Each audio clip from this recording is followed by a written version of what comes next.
Hello, and welcome to the Better You podcast. We have with us Dr. Gabby Miniscalco, and we are going to be talking about disenfranchised grief, which initially I was kind of like, I don't know what that is.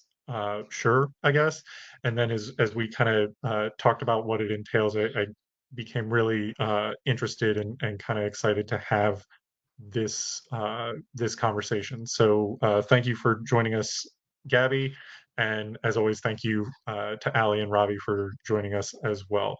So I guess the first question that we kind of have to get into is what is disenfranchised grief?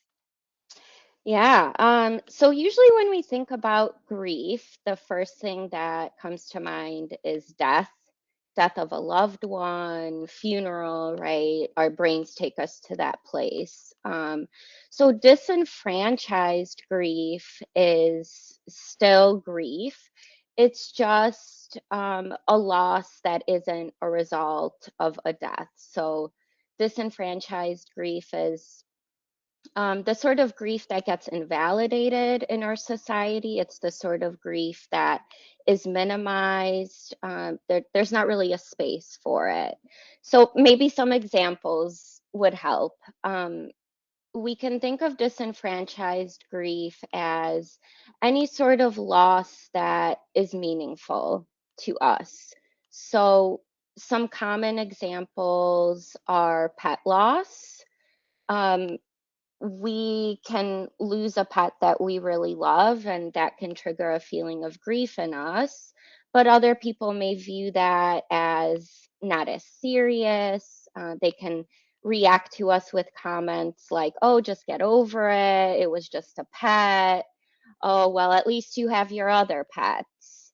So I think that's a really good example because it highlights the fact that it's the type of loss that often gets invalidated. It gets minimized. Love that example because I do have a lot of I'm a big pet person. I have a dog and a cat that I just adore. And I do have a lot of people that I know that are just like, whatever, it's a pet. I'm like, you can shut up and take your negativity away from me. But like it is different, I think, for pet ownership or for people because you really don't see the the attachment or how they contribute to somebody's life or how they uh you know how meaningful they are because really, pet ownership is a personal thing unless somebody's, bringing their dog or their cat everywhere with them or they're frequently having visitors over to their house, you really don't see the impact that that might have. So, but Yeah, thank you. yeah. So that's a big example, but I also wanted to highlight some other examples. So, losing someone due to incarceration, that's a huge loss. Losing someone to addiction, right? That person is still there, but their addiction maybe consumed them in a way that they're very different. Um, a loss related to moving could fall in the category of disenfranchised grief. Chronic illness, undergoing a major medical procedure that changes us in some way. It's a loss. We're losing something that is now different than it used to be.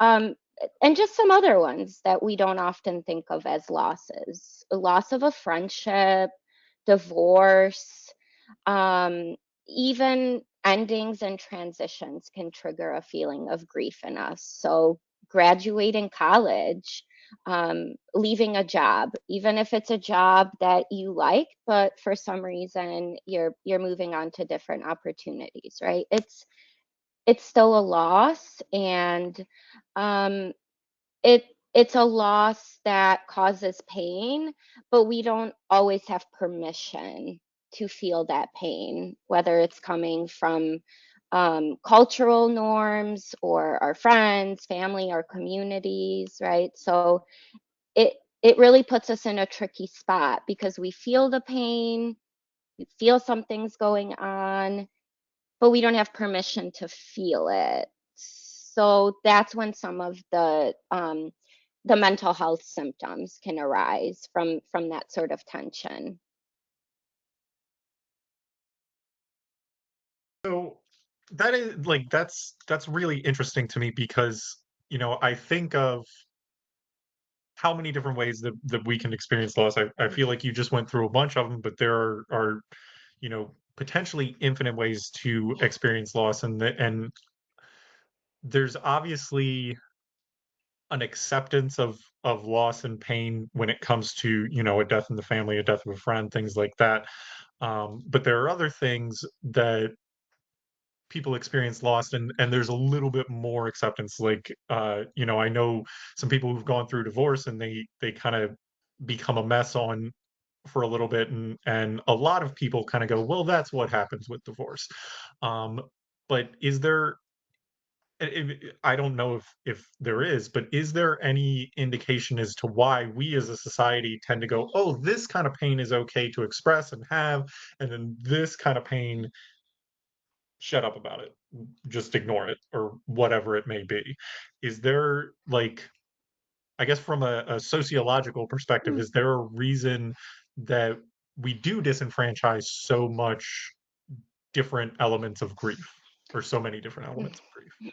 Well, I think that's a powerful question, a thought-provoking question.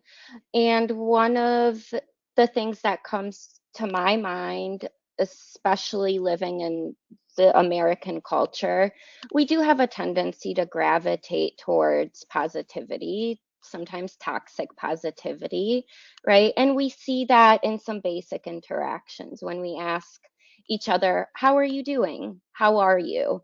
There, there's only one right answer, right? Good. How are you? Good. Okay, moving on, right? So I think as a culture, as an American society, we can say that we are a little grief phobic, right? We don't really like things that are nebulous or ambiguous or confusing. um, and that's what disenfranchised grief is. It doesn't have a clear ending. We sometimes grieve forever, right? And I think that's really hard for us as a society to hold. We're very focused on fixing, right? We're a very solution focused society and culture. Oh, there's a problem? Well, here's a solution. Oh, you're struggling with this? Well, here's how to fix it, right?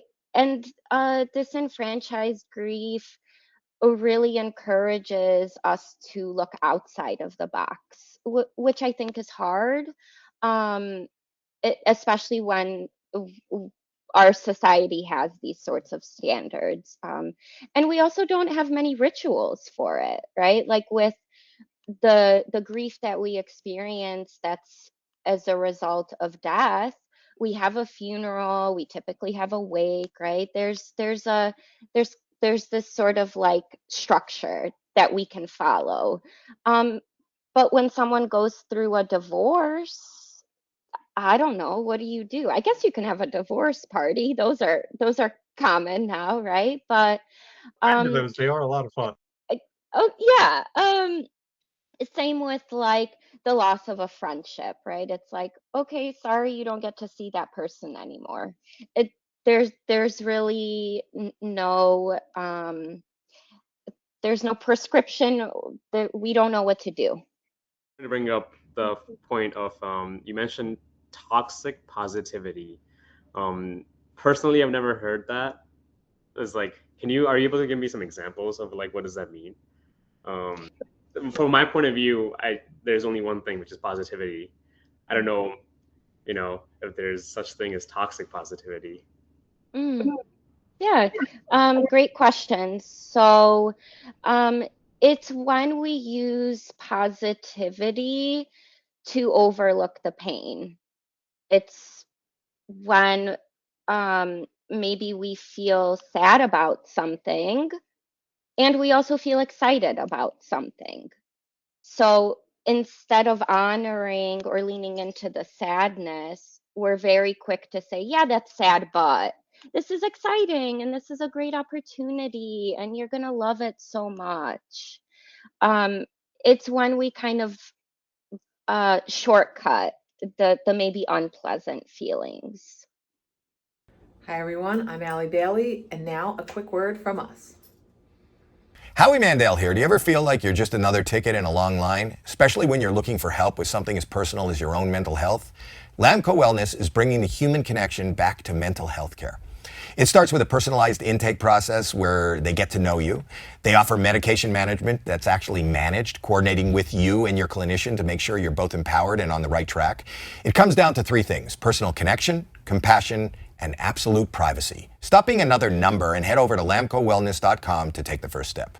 All right, everybody. Now let's get back to the podcast. That makes sense. I mean, I'm just thinking about like if I in my life have done that, and now I definitely see that I've done that with a few people, if anything. So thank you for that. It made me realize not to do that. So and take in the grief one at a time rather than just going into the okay, but you can fix this, or but whatever it is. Yeah. Yeah. Yeah, and I think we all do that as humans because we're sort of biologically wired to avoid pain, Mm-hmm. right? We don't like it. Our tendency is to always try to find a way out of pain. So it makes sense why we would do that. However, we also have to be mindful that ignoring certain pain or minimizing certain pain can have big consequences. So, really practicing just sitting with discomfort, sitting with the pain, um, you know, not necessarily doing something about the pain. We're a very doing society, right? What can I do for you? How can I make this better?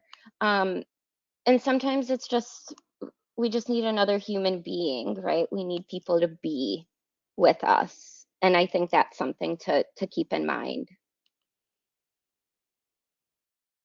So I was just going to jump in because I know, we've kind of recognized, there are the different types of, grief that, that one that we all know and are accustomed, I say accustomed to in society. And as we've been talking about the societal norms, essentially of how we are supposed to respond when asked, how we're doing just, for passing along someone on the streets or checking up with them.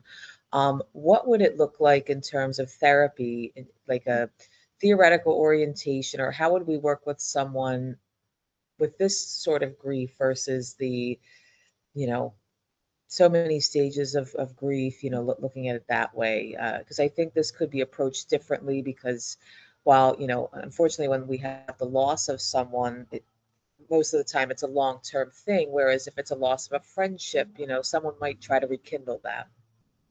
Hmm. Yeah, a great question. I love the like clinical perspective. I would actually say that while on one hand it is different than the loss of a person, the death of a person, I think on the other hand, we really can treat it as similar. Research shows that the body doesn't know the difference between losses, right? The reactions, the feelings, the symptoms are all pretty much the same. You wouldn't be able to tell it apart. I think the thing that is different, though, is that we really need to help ourselves and others and our clients be able to name it, be able to name the fact that what we're feeling is grief, right? When a person dies, it's obvious you're grieving. But when someone we know moves or when someone we know gets incarcerated, um, they may not necessarily recognize that their reactions are a form of grief. They might say, I don't know, I'm going crazy. I don't know what's wrong with me. So I think we really need to support people in naming it and we have a role in that as professionals. We can help people gently find the language, and we can help them name it. It sounds like what you're experiencing is grief, and providing psychoeducation. I think psychoeducation is a huge, huge component of clinical practice that often doesn't get talked about enough. We focus on the interventions, but psychoeducation is an intervention in itself. Um, so we want to name it, right? Name it to tame it. Love that saying. And we really want to spend a lot of time validating it. It's okay for you to feel this way. This is a normal response to a meaningful loss. Um, I think some of the other things that maybe are different, maybe are similar, are the focus on self-compassion. So yes, seeking compassion from other people. Yes, social connections are crucial in that. But let's be honest, not everyone has a safe person to go to. And we always have ourselves, right? Wherever we go, we have ourselves. So really leaning into that and using ourselves as a resource, and talking to ourselves kindly. And um, that's not just like a floofy sort of an idea, right? Be kind to yourself, love yourself. Self-compassion is a highly researched topic, and it does show a lot of evidence on how it can minimize a lot of symptomology. Um, and then, yeah, just other interventions that we would use for grief of a love, grief as a result of losing someone to death. So we want to externalize it. Can we hold a ceremony? Can we do some arts and crafts? Can we sing? Can we do something to memorialize it? Light a candle, something like that.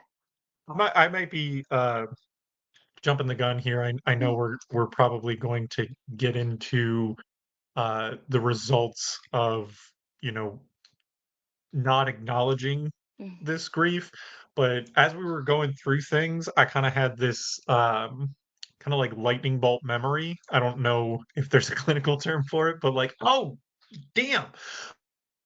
Where I had just moved here from, you know, very rural East Coast place.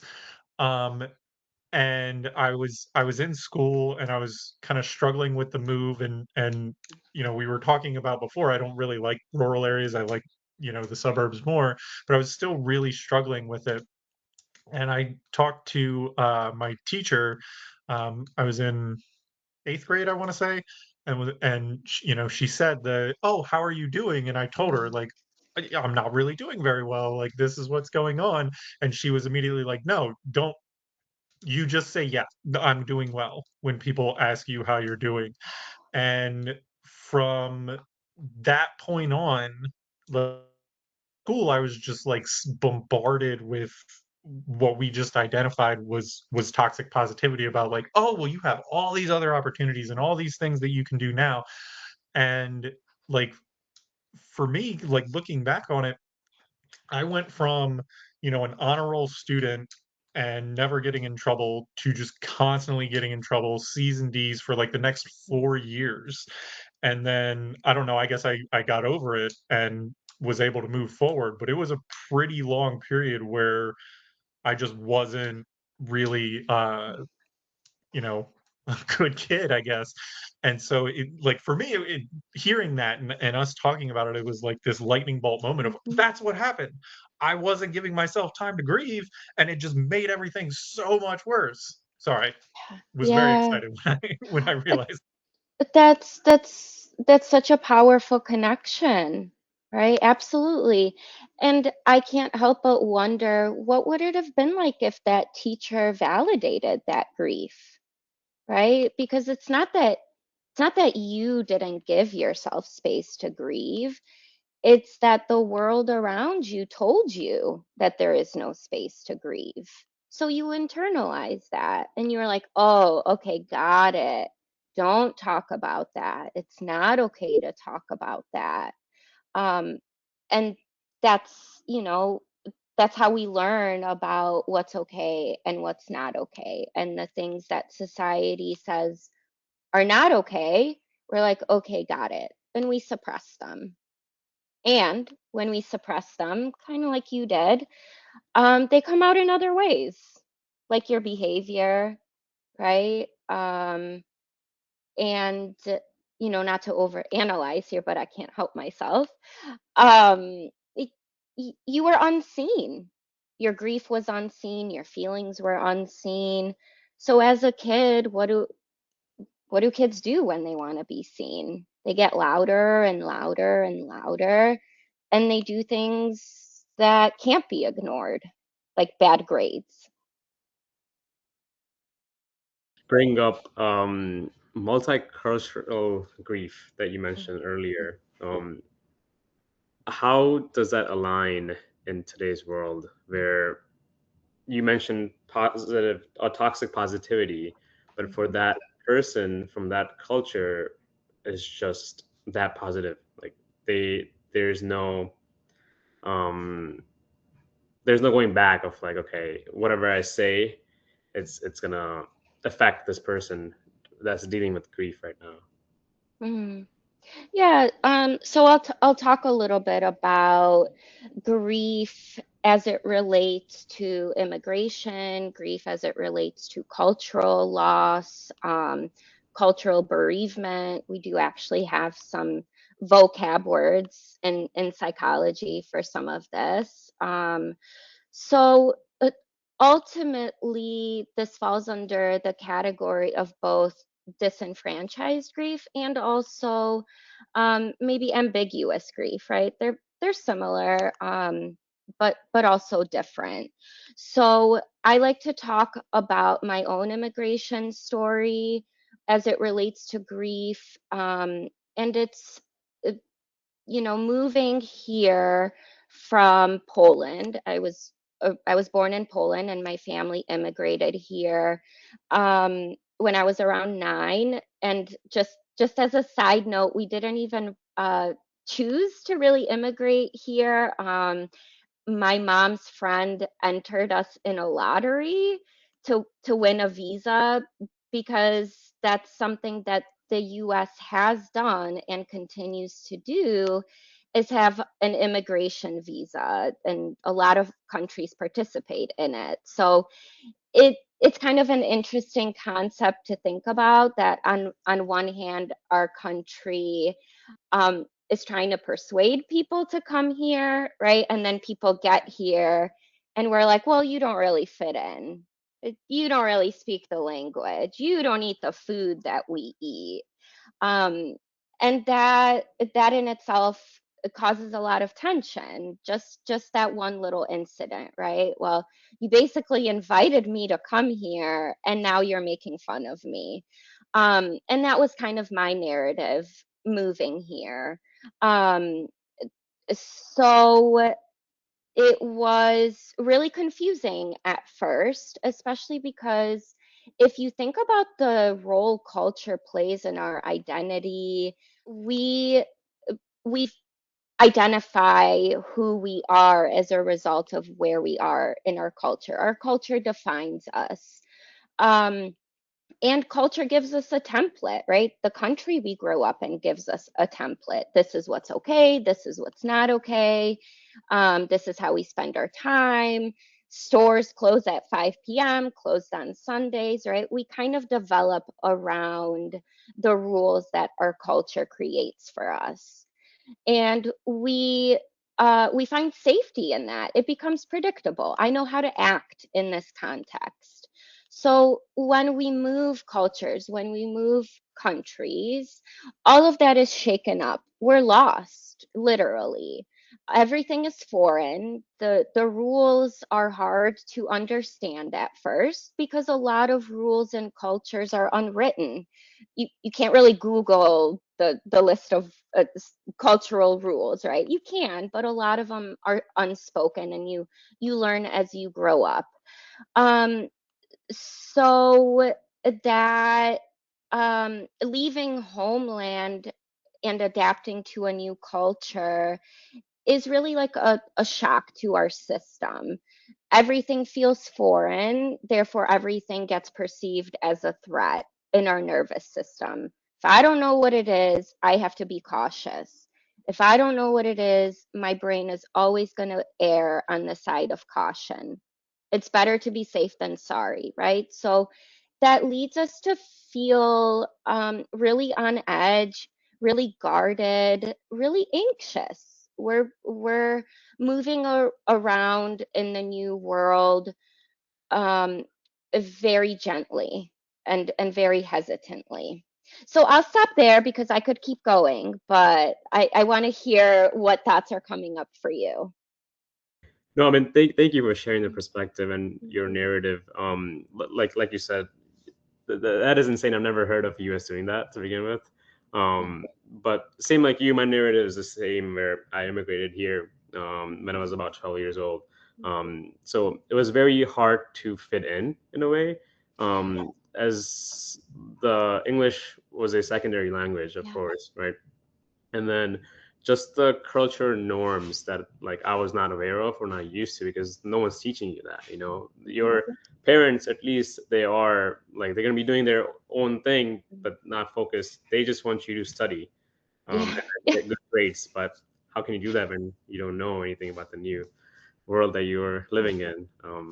So Yeah. yeah, just wanted to get deep into the multicultural grief and understand Yeah. things. Yeah, thank you for sharing. Yeah.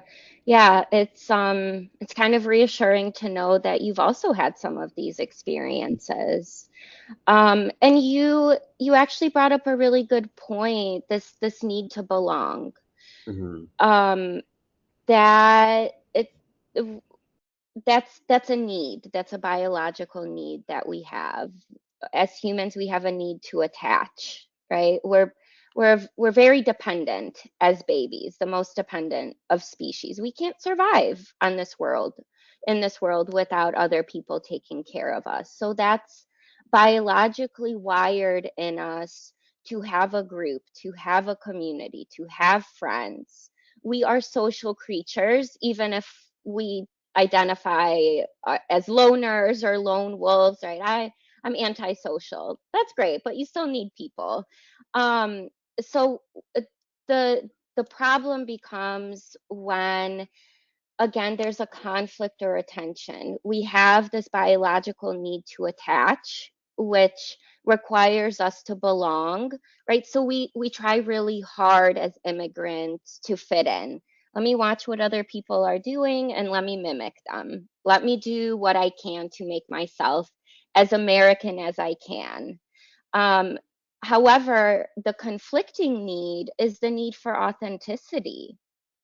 We are biologically wired to be our true selves, right? We have a need for hunger. I'm hungry. That's authentic. That's true to me. The conflict is when we can't be our authentic selves because then that gets in the way of the attachment need. If I'm my true self and I speak in the language that feels comfortable to me, Polish, if I eat my Polish food because that's what is authentic to me, then oh my gosh, my attachment need is going to be at stake. People are going to point fingers, they're going to discriminate, they're going to other me. I'm now going to be put in the different category. And wow, that's really scary, especially as a child, especially as a child. Um, so I think that's a really huge conflict that creates a lot of tension, that then creates a lot of symptoms in mental health. So I have a question about Mm, the multicultural uh, grief. I talked to you a little bit ago about myself being raised in a Japanese household and that being a little bit weird. But I was actually while we were talking about it, I was thinking about my dad, stepdad, but he's my dad. mm, He's Puerto Rican. Uh, you know, grew up in Spanish Harlem and everything. And my whole family makes fun of him because he's the whitest person we've ever met. Like he just stereotypically white behavior all across the board, like loves mayonnaise, all of it. And with uh when I see him with his his our Puerto Rican side of the family, it's very interesting because it does feel like even though, they get along with him, they like him, there's a part of them that kind of looks down on him for not being Puerto Rican enough. Mm. And like I can see him pick up on it and just kind of push it away and brush it aside, kind of like what we were talking about earlier, because this is disenfranchised grief. This is not something that you are supposed to acknowledge. But like what happens when is it the same thing when it goes the other way, when you absorb the other culture and kind of reject your own? Yeah, exactly, right? So using this concept of attachment need versus authenticity need. So in my instance, it was safer for me to identify as more American than to identify as Polish. So I abandoned my Polish identity very quickly because I learned it was the safest thing for me to do. Um, I I very quickly then realized that um, my uh, I was trying so hard to be American, but I could never be American enough to fully fit in, right? You can't deny it, especially as a child. So exactly, I felt like I was too Polish for my American friends and my sort of American community. But then with my family, who was still very rooted in the Polish culture, I was now too foreign. They were like, "Well, we don't know what peanut butter is." So now this created another tension of like, "Ugh, I'm too Polish here, I'm too American here." And I was I had a foot in one world and I had a foot in the other world, but I was never really a part of being in one world. And I think that's really tough too because I tried to blend the worlds, right? I wanted to share my Polish culture, my Polish identity with my American friends. I was like, "Hey, look at this. This is so cool." And I remember being told that I wasn't patriotic enough. And if I loved Poland so much, I should just go back to Poland. And I know I'm not the only one with experiences like that, right? But then, I mean, the complete opposite happened where I would come home and I would ask for a peanut butter and jelly sandwich, and my mom would say, "No, we don't eat that." So now uh, it causes um, loneliness and it causes us to feel lost. I'm not this, I'm not that. Who am I? I feel like it's very difficult, and it's very, especially for a child, to go through a situation where no matter what you do, you're doing things wrong. Yeah. And I think that that is especially true for immigrant children, because when they're in school, when they're out in public, whatever, there's an expectation to um, to act American, to be fully absorbed in the U.S. culture. But at home, there's this expectation of no, you act the way that we would at home, and it's very hard to navigate that as a kid. And I think, and please feel free to correct me, that has a lot to do with something that is largely, as far as I've seen, an American thing of code switching, where people just Mm. understand how to dramatically alter their behaviors immediately based off of whatever group they happen to be in. Like, I've been to a few other countries and I don't really see that as much, but in the US it's like expected. You have to be able to do this in order to get along. Hmm. Yeah, yeah. And again, that goes back to our cultural values, right? There is this sort of expectation that we act in accordance to what it means to be American, and anything outside of that is looked down upon. Um, and the other thing that I want to mention is that I'm talking about this cultural grief, this immigration grief, from a place of tremendous privilege. I'm white. I can look American, I can sound American. I can fit in. My family got here on an airplane and it was really comfortable.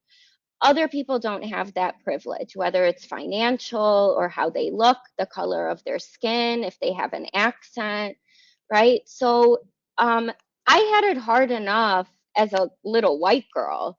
I can't even imagine the pain and the challenges and the trauma that people experience who don't have that privilege. All four of us, I feel like, are very fortunate and that our lives uh, have been at least relatively peaceful, I guess. Uneventful. I don't. Uneventful sounds really mean, and I don't mean it the way that it sounds. So never mind on that one. We didn't, maybe we didn't have some of the challenges that other people have had, right? Maybe some of our privilege protected us. Yeah, yeah, exactly. But one of the things that took me a while as a person to absorb is that um like just because someone doesn't have the same uh, sources of pain, and your source of pain happens to be something that we can all agree is a larger source of pain, does not necessarily mean that the impact on them is not the same. Which I feel like when you go through difficulty, when you go through trauma, when you experience it, it's very hard to look at others as, I don't want to say equals, but yeah, equals, because it's like, well, they don't have that experience, so um they're not like me. Like I'm Mm, better because I've made it through, or something like that. I don't know if it ties into disenfranchised grief, but I do think that, as we're talking about privilege and everything, that's a really, for me anyway, that was a really tough one to get over, to kind of be like, oh, just because you haven't gone through the same pain that I've gone through mm, doesn't mean that your pain is less valid, if that makes any mm. sense. Yeah, I'll try. Yeah, pain is not a competition, right? And a lot of people struggle with that, this comparison, right? How can I hurt because of a move when people are starving out there in the world, right? It's kind of that tendency to that we sometimes think in. Um, I I often remind myself, the people I work with, that you can drown in the ocean or you can drown in the bathtub. Drowning is drowning. I really like that analogy. I feel like that's a spot on. Yeah, that could be a really helpful one to keep in mind, and a really powerful one. And I think um, this ties back to what I was saying earlier regarding self-compassion. Self-compassion, it refers to the fact that we need to first identify that we're hurting, right? I'm hurt right now. Ouch, something happened. Something doesn't feel good. It's important to name it. That in itself can kind of give us like a, "Ah, okay, fine, right? Let me brace myself here. Um, we give we give ourselves then permission to kind of go through what that pain might feel like just by naming it. The second thing we want to do when practicing self-compassion is reminding ourselves that pain is inevitable. Pain is part of being human. Suffering is part of being human. We all hurt. We all have had pain. Regardless what the roots were, how the pain was caused, again, our bodies don't discriminate. Pain is pain. Our bodies don't know the difference, right? So remembering that, giving our reminding ourselves that pain is inevitable, pain is part of being human. Other people have felt pain before. That's step 2. And then step 3 is kindness. How can I be kind to myself through this pain? How can I show up for myself? How can I not not necessarily fix the pain, not minimize the pain, but how can I change my relationship to the pain? How can I show up for myself? And sometimes that's verbally, right? Sometimes it's, "Aw, you're going through something. That's really tough." Saying that to ourselves. Sometimes words aren't enough, and it's okay to show up for ourselves through physical actions. So putting our hand over our heart, it's magical. It grounds us, it lets us know someone is here for us. Um, Giving ourselves a hug, it might feel silly at first, but silly things work sometimes, and that's okay. Um, so self-compassion is really crucial, yes, for disenfranchised grief, but I think for any sort of emotional pain that we're holding, that it doesn't necessarily have a solution. No, that makes sense, and it was very helpful. I especially like what you talked about, with naming it. Um, I have found in my own life, especially when I talk to like my nieces or people that are significantly younger than me, still in adolescence or whatever, that's like a new concept that a lot of people just seem to avoid, but is very helpful, is just saying, hey, this is where I'm at right now and this is what's going on. Um, and maybe it's just I happen to know people where that's really helpful for them. But I do think that as humans, possibly just as Americans, I don't know if it's normal in other cultures, but we tend to avoid acknowledging struggle, because Mm-hmm. kind of the always put on a good face, toxic positivity, as it were. Mm-hmm. um and what I've seen anyway, I don't know if this applies to everybody or is universally true, is that a lot of times all it takes is just acknowledging, like, hey, this is what's going on, in order to start that Yeah. healing and that growth. Mm-hmm. Yeah. Yeah. Because you're not holding it anymore, right? You externalize it. And that's really powerful. And I think to add to that, remembering that as humans, we have a multitude of experiences going on at the same time. We very, very rarely feel one feeling at a time. A lot of feelings within us coexist, right? So we can say, hey, a part of me is doing great, a part of me is loving life, and another part of me is really struggling. I'm really freaking out and hurting. And I think using that sort of parts language, I know that's kind of becoming more popularized too through internal family systems. But parts work, it has been around for a really, really, really, really long time. Dick Schwartz just kind of popularized it. I won't get into that tangent.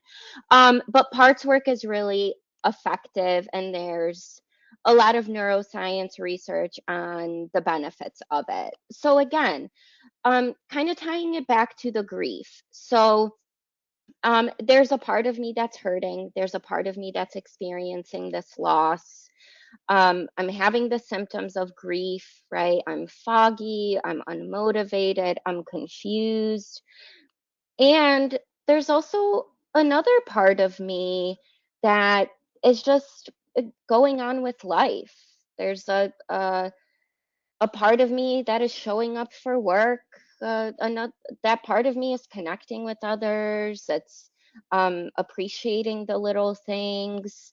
So allowing those experiences to coexist can help us stay integrated instead of fragmenting or losing ourselves to the grief. It's a really interesting thing that I was actually kind of going through in my head as you were talking about it, is that, you know, this idea that you just brought up of fragmentation and losing yourself to the grief. And, I'm thinking of times in my life where I was like, okay, I am grieving, and Mm.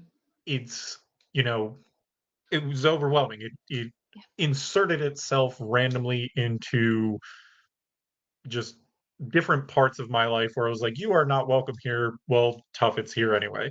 Mm. Um, but then there's also other times that I'm thinking back on where, like, it was disenfranchised grief, where I was quietly mourning the loss of something, and it does feel, for me anyway, it felt very fractured. Like I could do this, you know, achieve something great. Like I got straight A's. I, asked somebody out and they said yes, something. Um, and I fully felt that joy and that excitement in the moment and everything. And then later I would kind of get back into the grief. So there was like Yeah. this fractured, to use your word, there was this fractured Yeah. element to it where I'm experiencing, the parts of grief, but not all of it as we traditionally think of it, of like this overwhelming weight on you. And in a sense, I would definitely much rather the more mild grief, but in a sense, that's harder to deal with for me. And I don't know if this is true for everybody, but that's harder to work through, because when you have that overwhelming sense of grief, you want to get through it quickly. Like it's you have to, Yeah. like it just presses you to heal. Whereas when you're having it just here or there, or it's just kind of like this nagging in your head, it takes a lot longer. At least for me, it takes a lot longer. I don't know if this is true of everybody, but that's just what I was thinking of when you were uh Yeah, and there's a lot of different models of grief, and I know the most common one is like the 5 stages of grief, right? That we kind of go through all the stages. We're angry, we're bargaining, we're depressed, there's acceptance. The grief community, the people who are really into grief, really hate that model. Really despise it. I'm kind of like, all right, it could be useful, right? Um, uh, People hate it because it insinuates that acceptance is the goal or acceptance is the finish line. When in reality, some people never get to acceptance. Some people get to acceptance and then lose acceptance, right? It's not linear healing the way that the model insinuates. Um, But that tracks with disenfranchised grief too, right? Specifically immigration grief. There's a part of me that accepts that I'm now in the US. There's a part of me that is pissed. I want to go back to Poland. There's another part of me that's depressed. I want to be with my people. I want to be where I was born. So I think it can be used effectively. The model that I think gets a lot more acceptance in the grief community is this dual process model of grief. And to kind of summarize it in 2 words, it encourages people to grieve and live. We want to give ourselves space to grieve, right? Take that day off of work, feel bad, cry, don't don't do a lot, and then maybe the next day go to work, reach out to that friend, go out to eat. Maybe the next day your grief is screaming at you. Okay, give it permission to be there. And then maybe the next day go exercise, do something kind for yourself. So grief is really or rather this process of grief, this dual model, really wants us to be 1 foot in, 1 foot out, and not be swallowed up whole by just the grief, where we're consumed and we're not functioning, we're not taking care of ourselves. But we also don't want to just live and go to work the next day after experiencing something tragic, right? We don't want to lean into that toxic positivity of, I'm fine, it'll be okay. uh, we want to give ourselves permission to do both, depending on what our body is asking for.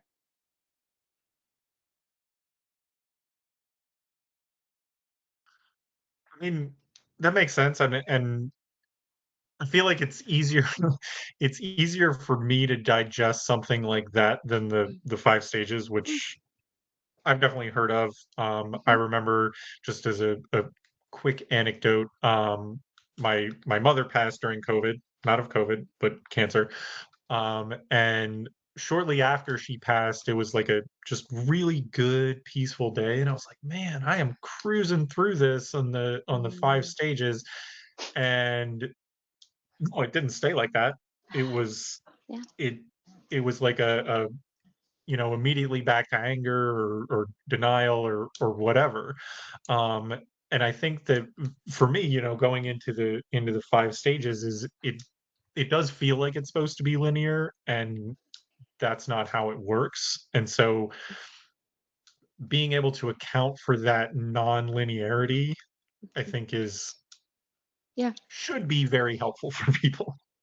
Well, and I think incorporating our cultural values, right? We have a tendency to be focused on solutions.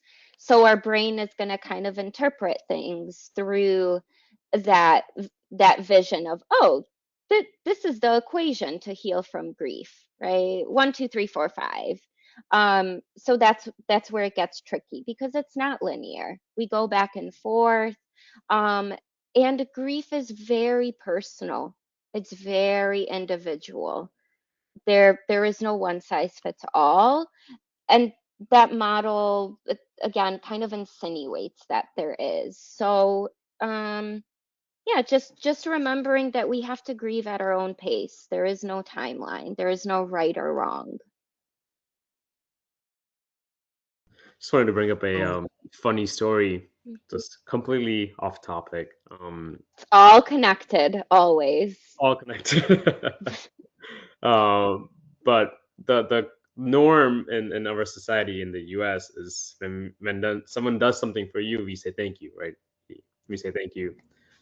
So I had gone to India this past January, and then like anything the person had done for me, like it was like if I was a street vendor or like a person who cooked for me in a way, I'll say thank you to them, and they'll just be have like a shocked face, like, what did you just say? So like it's like not a norm for them of like people saying these things, But when we come back to our society here, when someone doesn't say thank you back, like you feel a certain way. Like, why did that person not say thank you to me? You know, Mhm. when I did, I opened the door for you. You expect a thank you in return. So Yeah. it's just very funny. One of the grandmas got like put my mom to the side, like, "Oh, your son is so nice." Like, it's just like, no, he just said a normal thing, like, "Thank you" to you. Hi everyone, I'm Allie Bailey, and now a quick word from us. Howie Mandel here. Do you ever feel like you're just another ticket in a long line, especially when you're looking for help with something as personal as your own mental health? Lamco Wellness is bringing the human connection back to mental health care. It starts with a personalized intake process where they get to know you. They offer medication management that's actually managed, coordinating with you and your clinician to make sure you're both empowered and on the right track. It comes down to three things: personal connection, compassion, and absolute privacy. Stop being another number and head over to lamcowellness.com to take the first step. All right, everybody, now let's get back to the podcast. Yeah, and different cultures are also different when it comes to saying sorry, Hmm. right? We say sorry so much in the US. I'm so tired of saying sorry just for existing, right? Oh, sorry, especially in the Midwest, right? Oh, Hmm. sorry, let me squeeze past you.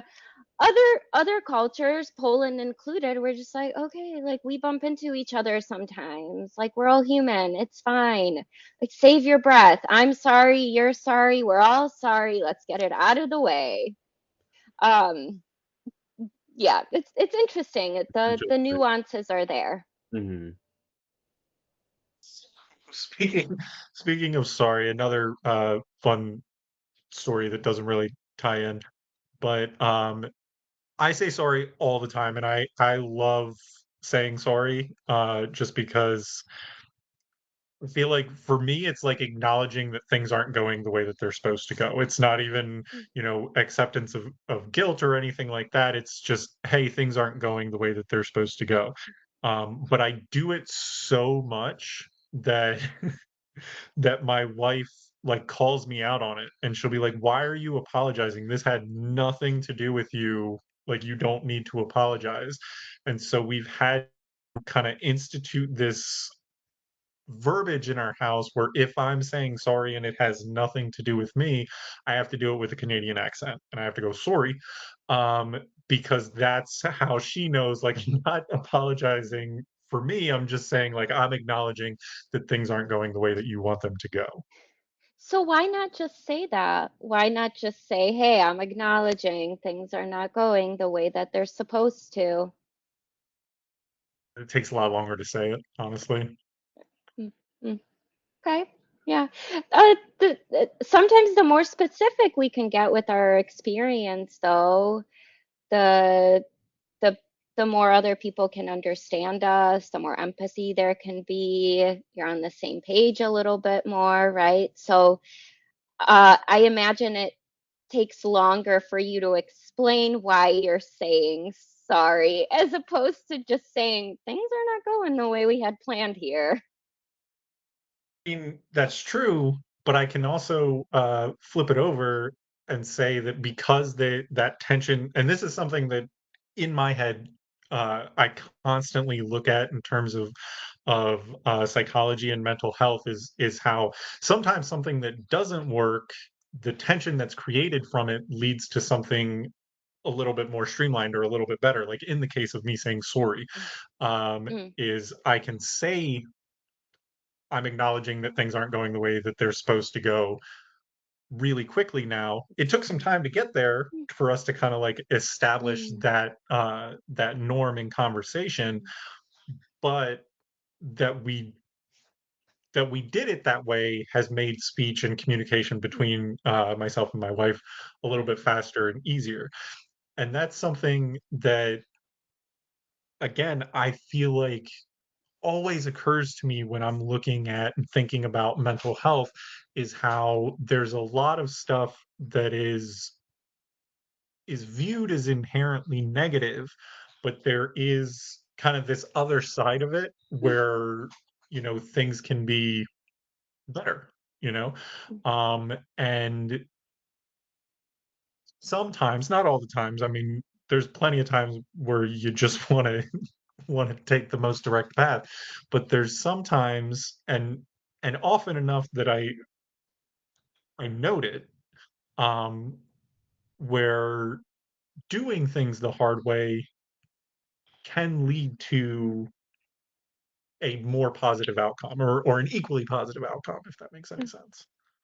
Yeah, I think the beautiful part is that you and your wife found a common language, and that sounds connecting. That sounds like it works for you, and that's cute. Thank you. I think it's cute as well.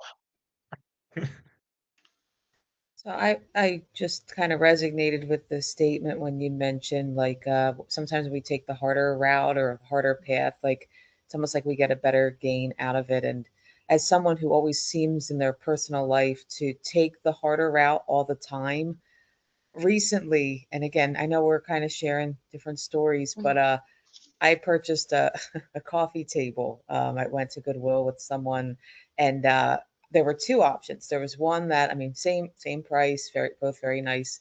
One was lighter, and then the other, well, smaller but lighter, and then the other one was like heavier, but I think to the eye was prettier. And I remember because I have a Toyota like SUV vehicle, and my friend, was like, well, I mean, they both can fit, just one, we're going to need a lot more help. And I looked at both options and I said, you know what?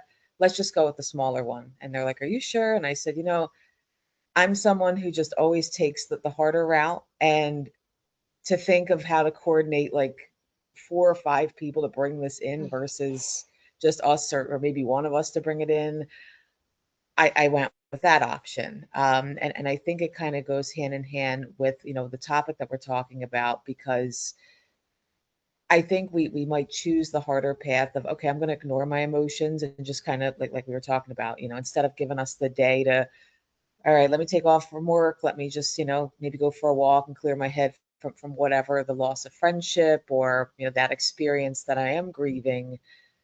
Sometimes we do take that harder route and we just kind of run from whatever that is, or, try to do it in a different way. I mean,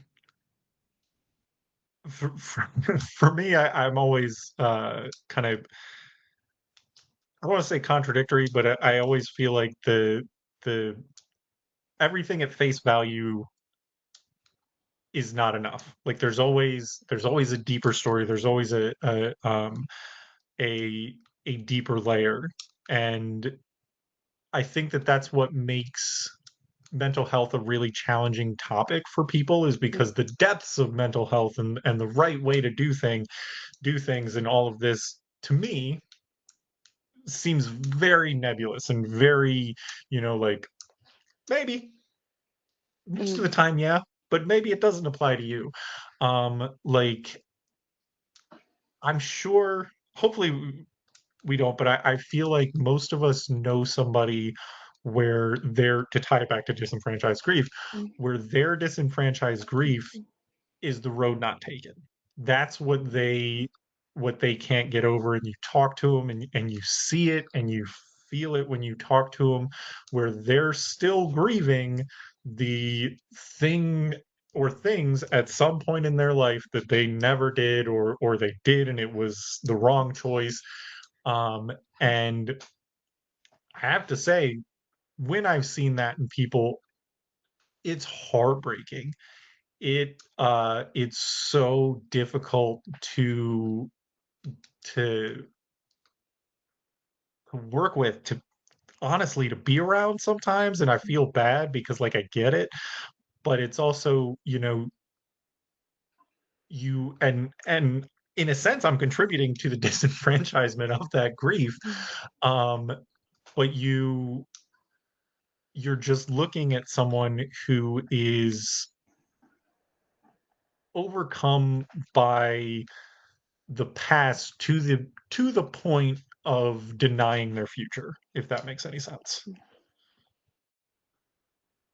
But if like if we're going back to um disenfranchised grief in that circumstance, because I'm thinking of a few family members where that's the case. How do how do we as friends, as family, kind of speak to that and get them help themselves? Because I mean, everything with mental health is it's you, it's personal. Like you have to do it. Everybody can provide you all the tools in the world, but if you don't take the steps, like you're not going to do it. But what can we do as advocates, as it were, to assist? Yeah, I think naming it is a great place to start, right? I know you went through this big event, I know you miss this person. It's likely that maybe you're grieving. It's okay to grieve experiences that we didn't have. It's okay to grieve people that are still there but we don't have access to. It's okay to grieve people that have changed. That in itself can be powerful, right? Giving permission to people to feel whatever it is that they're feeling. Um, and I think the other thing that could be helpful is that connection, right? So being vulnerable ourselves. When we're vulnerable, it gives other people permission to be vulnerable. Vulnerability welcomes vulnerability. So if we say, yeah, when my friend moved away when I was young, that really shattered me. I was not the same since that. So maybe this is different, but I can relate to how you're feeling, and that underlying feeling of grief is the same. Um, or maybe there is even more you can share about your own grieving journey, right? When I was grieving, something that really helped me is making sure I talked to a friend or a trusted person every single day, even if it was for 2 minutes. And then of course therapy, right? Therapy is not necessarily the solution or the fix it for everyone. Not everyone has access to it. Let's be fully transparent that sometimes it is a privilege to have a therapist for a lot of different reasons, whether it's financial, insurance, scheduling, right? Even finding a therapist that has availability, has knowledge in the thing that you want to talk about. There's a lot of barriers, a lot of barriers. And it discourages people, especially when they're in a spot of vulnerability, right? If they don't have energy for anything, if they don't have energy to live, now we want them to call their insurance and find a therapist and schedule a consult call. And if they're not a good fit, if they don't have availability, like, okay, I'm fine, right? And that's real. That's real. Um, so therapy is great, but also so is community healing, right? Therapy is still kind of a Western sort of an intervention. Other people in other parts of the world, when they grieve, they're with their community. They they're allowed to be upset. They're allowed to take time off work. They're allowed to take time off responsibilities. We don't always have that. But again, leaning into your community and finding healing in spaces that's not just talk therapy can be helpful, right? Moving our bodies is a form of therapy. Spending time in nature can be a form of therapy. Um, Engaging in our passions and our hobbies can be a form of therapy. Food can be therapy. Therapy can be whatever we really want it to be.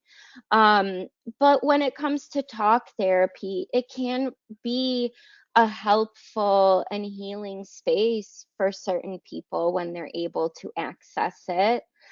There's a lot of unconditional support that happens, right? Your therapist is always in your corner. They always have your best intentions in mind. And especially for people that don't have access to safe support or um, a grounded community, therapy is great. And again, our bodies don't know the difference whether it's our parent that's speaking kindly to us or a therapist. It lands the same. in our nervous system is, wow, this person really cares about me. This person sees me. This person hears me. That's really impactful. And I think therapy can also be great because it connects the dots. Like I said before, we're not just a 1D or 2D person, right? We have a lot of different things going on all at once. We're feeling different things all at once. And therapists are trained to notice patterns, notice themes, and be curious, and not just understand people, but help people understand themselves. Um, yeah, and just see the complexity that we're living in, right? We're functioning in a context, and the environment that we're living in is not safe for everyone right now. I mean, that's a really good point. Um, One of the things that you brought up, I kind of made me think of conceptually in my head. It's a grief snowball. Um, it's avalanche, and I feel like we've all experienced it to some level, and a lot of times it's I think it would be disenfranchised grief. Sometimes it's just, mourning the loss of a loved one, but where we see somebody um going through something, going through their process of grief, and um and they suck, they they just are harder to deal with.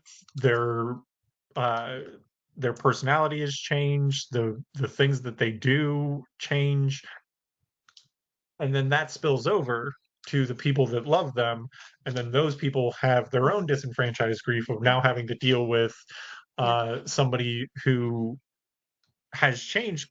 Because one of the things that you brought up not too long ago is the idea of grieving someone who is just different from how they used to be. Mm. And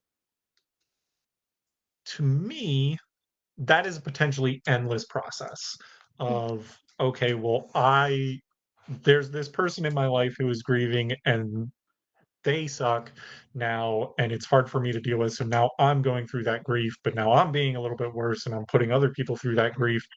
And something that I do, like, this is how I approach the grief snowball, or the bad person snowball, is I just start cutting people out of my life, which is helpful sometimes, but in some instances, I think, and especially for a lot of people in for instance, like rural communities, that's not really an option.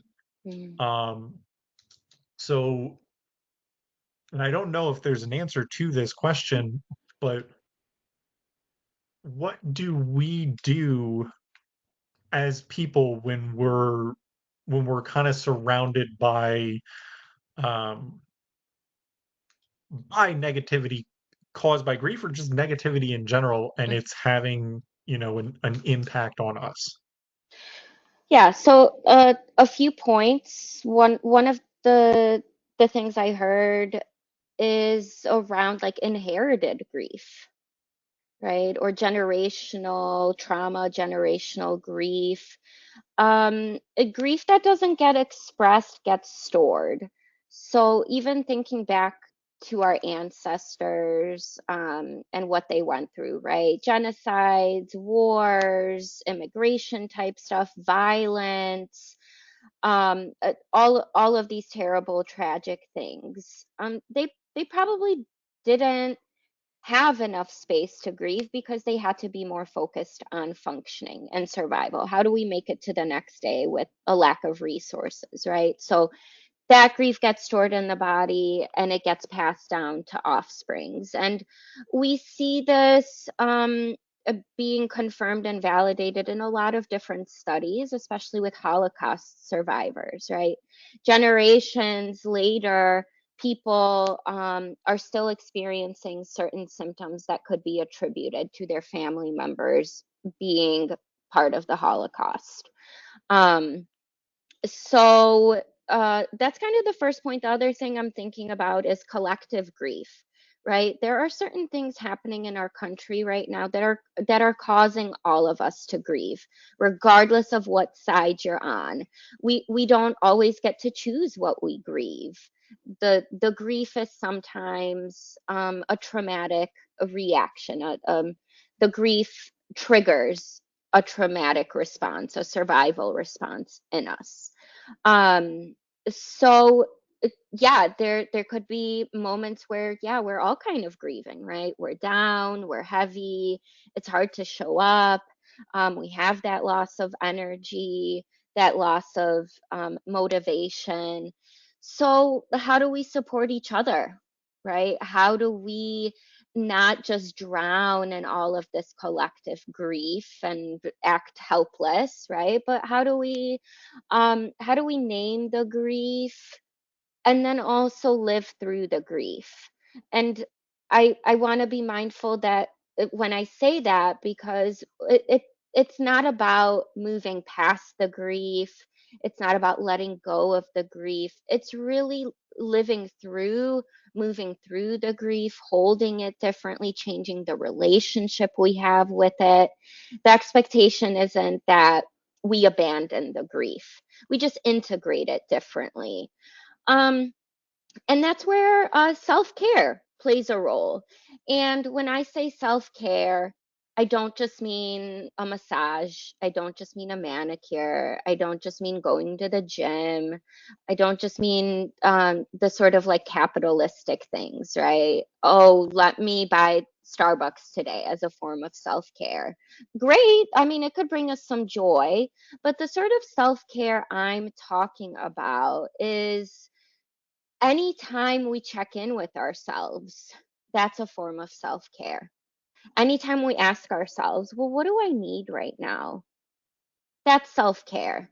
And self care can look very different depending on the day. So sometimes self care is, I'm going to do those 3 loads of laundry. Yes, I'm going to get organized. I'm going to put it all away. That's my self care. The next day, I can say, I'm not going anywhere near that laundry. My self care is going to look like rest today. That's what I need. That's self care. Um, and, self care has a lot of roots in the civil rights movement. The self care is self preservation. And during the civil rights movement, people were fighting so hard, both physically, mentally, spiritually, for change to happen, that they needed something to replenish them. They needed something to refuel them. And they didn't necessarily have resources for massages or some of these like capitalistic forms of self care. So they turn to things like yoga, community, right? How can we work together to give ourselves what we need? How can we organize so that we replenish each other? I give you, you give me. How can we slow down? How can we notice what our bodies are doing and saying and pause? How can we breathe differently? Um, so that's what I mean when I say self-care. I mean, let me check in here. How am I doing? Are you okay? What do you need right now? That's self-care. And that's how we need to show up, especially through some of this collective grief. Makes a lot of sense. I did have one more question, and that is around you talked about earlier the grief community, which is it's a very interesting name. It immediately paints pictures of people crying all the time. But when I've gone through, grief, I've for background, I've been in and out of therapy my whole life. I've been very privileged to have therapy resources my whole life. Um, but I can say that grief therapy and the work done around grief is very different from anything else that I've I've done in therapy. And like when my mom passed, my therapist was basically like, look, I'm not qualified to give you the help that you need for this. Like, you should seek out a grief counselor or whatever.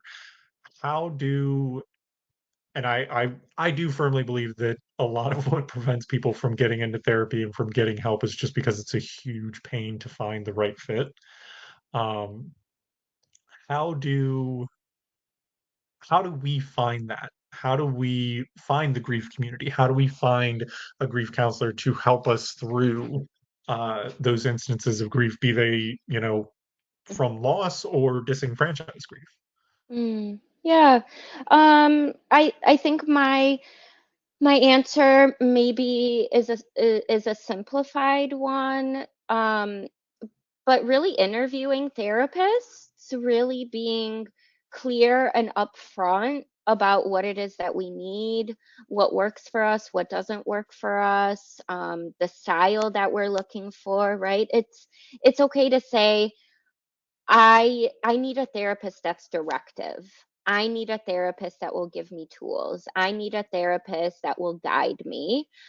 It's okay to have that request. It's okay to say, I want a therapist that has grieved themselves. I want a therapist that has also experienced the death of a mom. There's a lot of power in lived experience. That in itself can be an intervention if used safely, ethically, appropriately.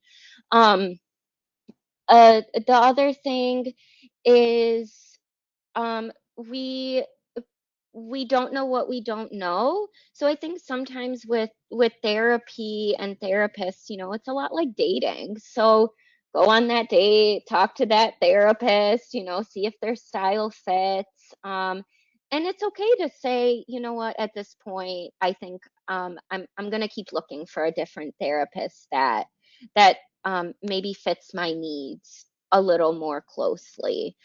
Um, the other thing in terms of the grief community, and I guess by that I mean grief researchers, therapists, or even coaches that specialize in just grief alone, right? Um, I, at one point in my career, volunteered at a camp for grieving kids. And that was a really powerful experience. And a lot of it was just holding space, right?